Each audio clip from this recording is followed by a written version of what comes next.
We were worried that the city was going to shut down, and we had things we had to do, like go to Katz's Deli. So we were glad that they stayed open.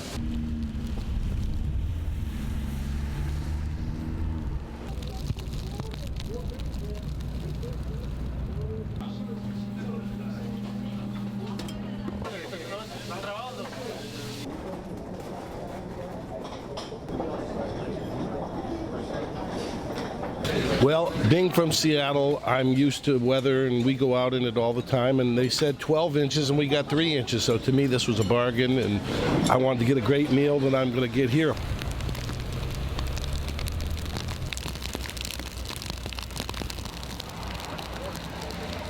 Hey, look, people still got to eat pastrami. Rain, shine, or whatever the hell this is outside, people still have to eat pastrami.